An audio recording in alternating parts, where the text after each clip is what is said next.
Assalamualaikum warahmatullahi wabarakatuh. Halo semua anak-anak, bagaimana kabar kalian hari ini? Semoga kalian dalam keadaan sehat ya. Nah, kali ini kita akan melanjutkan materi di tema 8 tentang berbagai alat yang memanfaatkan gaya. Sebelum kita lanjut, alangkah baiknya kita berdoa terlebih dahulu.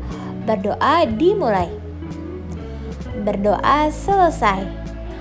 Oke anak-anak, tolong disimak baik-baik ya. Jangan ada yang di-skip. Terima kasih. Nah, Ibu mau tanya nih, pernah nggak kalian menemukan alat yang memerlukan gaya untuk bergerak? Nah, kalau pernah, contohnya apa ya? Untuk lebih lanjutnya, kita perhatikan di slide selanjutnya. Alat yang memanfaatkan gaya. Setiap benda yang bergerak pasti dipengaruhi oleh gaya yang mengenainya. Pengaruh gaya terhadap suatu gerak benda dimanfaatkan dalam berbagai peralatan, misalnya pada jungkat-jungkit, ketapel, sepeda, mesin jahit, dan timba air. Nah, kalau di sekitar kalian, apa contohnya?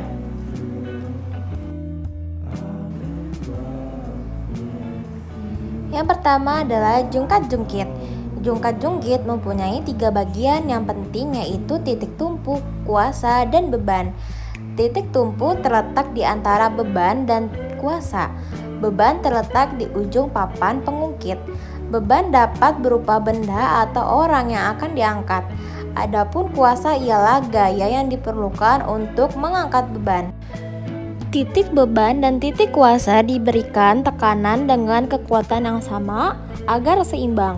Apabila beban dan kuasa memiliki tekanan yang berbeda, misalnya beban memiliki tekanan yang lebih besar, kita dapat membuat jungkat-jungkit seimbang dengan cara menggeser kedudukan kuasa menjauhi titik tumpu. Sebaliknya, jika kuasa memiliki tekanan yang lebih besar, agar jungkat-jungkit dalam keadaan seimbang dapat dilakukan dengan menggeser kedudukan benda menjauhi titik tumpu. Untuk lebih lengkapnya kalian bisa lihat di halaman 82 ya, di tema 8 pembelajaran 1. Benda yang kedua adalah ketapel. Ketapel dibuat dengan memanfaatkan sifat karet yang lentur. Saat menarik karet pelontar, berarti kita memberikan gaya pada karet tersebut. Semakin kuat kita menarik karet pelontar, maka semakin besar gaya yang diberikan pada kerikil atau benda yang akan dilontarkan. Selain gaya yang diberikan pada karet pelontar, jangkauan lontaran dipengaruhi oleh gerak benda. Gaya tarik yang diperlukan akan semakin besar jika benda yang ditarik juga semakin besar. Gaya yang ditimbulkan karet ketapel adalah gaya pegas. Disebut gaya pegas karena sifat karet seperti sifat pegas. Karet dan pegas mempunyai sifat yang sama, yaitu bersifat elastis. Yang ketiga adalah sepeda. Pasti kalian mempunyai sepeda kan di rumah. Nah, ternyata sepeda itu memerlukan gaya loh anak-anak. Jadi, sepeda digerakkan dengan cara dikayu pedalnya. Gaya dorong pada pedal menyebabkan roda berputar ke depan. Roda berputar menyebabkan sepeda dapat bergerak. Jadi udah tahu kan, sepeda itu harus memerlukan gaya untuk bergerak.